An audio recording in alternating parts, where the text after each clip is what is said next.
13 अप्रैल 2026 इतिहास की किताबों में यह तारीख शायद एक साधारण दिन की तरह दर्ज हो, लेकिन दिल्ली हाईकोर्ट के गलियारों में इस दिन जो हुआ उसने भारतीय न्यायपालिका और राजनीति के रिश्तों को हमेशा के लिए बदल दिया। भरी अदालत में देश की राजधानी का एक पूर्व मुख्यमंत्री खड़ा था। वो शख्स जो कभी भ्रष्टाचार के खिलाफ आंदोलन का चेहरा था, आज खुद को बेगुनाह साबित करने के लिए संघर्ष कर रहा था। लेकिन उस दिन जो हुआ वो किसी ने नहीं सोचा था। योर ऑनर, मैं बहुत नर्वस हूं। मैं पहली बार अदालत आया हूं, मुझे माफ कर दीजिए। जब ये शब्द अरविंद केजरीवाल की जुबान से निकले तो कोर्ट रूम से सन्नाटा छा गया। क्या ये वही केजरीवाल थे जिन्होंने बड़े बड़े नेताओं की नींद उड़ा दी थी? आज हम इस 8 मिनट के वीडियो के पीछे छिपे उस 3 घंटे के हाई वोल्टेज ड्रामे की परतें खोलेंगे। मामला क्या था? सीबीआई ने केजरीवाल को मिली राहत के खिलाफ हाईकोर्ट में अपील की थी। केस की सुनवाई कर रही थी जस्टिस स्वर्णकांता शर्मा, लेकिन केजरीवाल ने एक ऐसी अर्जी दाखिल की जिसे कानूनी भाषा में रिक्यूजनल कहते हैं। केजरीवाल ने जज पर 10 गंभीर आरोप लगाए। आरोप जज साहब आरएसएस की विचारधारा मानती है। आरोप वो गृह मंत्री अमित शाह के इशारों पर काम करती है। आरोप यह भी कि वो पहले ही मन बना चुकी है कि मुझे राहत नहीं देनी। दोस्तों, एक मुख्यमंत्री द्वारा हाईकोर्ट के जज पर ऐसे आरोप लगाना कोई मामूली बात नहीं थी।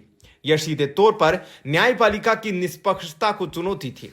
लेकिन केजरीवाल शायद यह भूल गए थे कि अदालत थ्योरी पर नहीं तथ्यों पर चलती है। जैसे ही सुनवाई शुरू हुई, केजरीवाल ने वकीलों की बहस को चिल्लाना कह दिया। यहीं पर जस्टिस स्वर्णकांता शर्मा ने अपनी चुप्पी तोड़ी।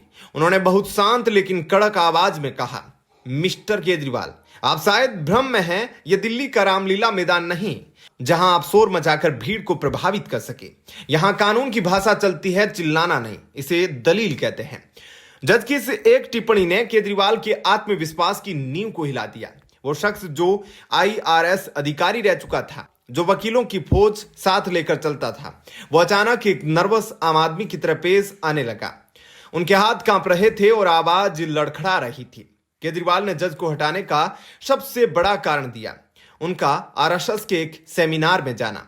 जज साहब ने सीधा सवाल दागा, क्या आप चाहते हैं कि मैं अपने आदेश में यह लिखूं कि आप मुझ पर पक्षपात का आरोप लगा रहे हैं? केजरीवाल सहम गए। उन्होंने कहा, नहीं, मुझे बस संदेह है। सोचिए, सिर्फ संदेह के आधार पर आप जज को नहीं बदल सकते। फिर उन्होंने अमित शाह का जिक्र किया। जज ने जवाब दिया कि राजनीतिक बयानों का असर अदालत के फैसलों पर नहीं पड़ता। लेकिन सबसे बड़ी किरकिरी तब हुई जब केजरीवाल ने कहा, मैंने सोशल मीडिया पर सुना है कि आपके कोई रिश्तेदार सरकारी वकील है। जज ने तुरंत शपथ पत्र मांग लिया। उन्होंने कहा, अगर आपके पास सबूत है तो लिख कर दीजिए, वरना अफवाहों की जगह यहां नहीं है। केजरीवाल के पास कोई जवाब नहीं था। वो अपनी वकालत और अपनी रणनीति दोनों भूल चुके थे। अब यहां एक बड़ा सवाल उठता है, क्या केजरीवाल वाकई नर्वस थे या फिर ये एक सोची समझी मनोवैज्ञानिक चाल थी? पहला तो ये इमोशनल कार्ड, खुद को एक पीड़ित की तरह पेश करना ताकि जनता में सहानुभूति बढ़े।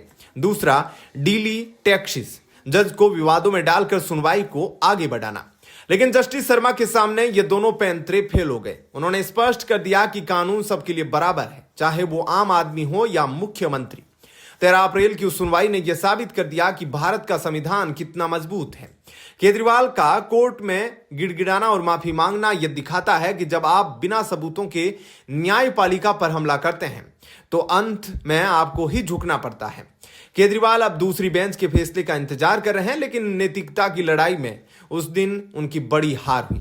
आपको क्या लगता है? क्या केजरीवाल का जज पर उंगली उठाना सही था या फिर यह अपनी सजा को टालने का एक तरीका है? कमेंट में अपनी बेबाक राय दीजिए। वीडियो को शेयर करें ताकि लोग कोर्ट रूम के इस अंदरूनी सच को जान सके। धन्यवाद।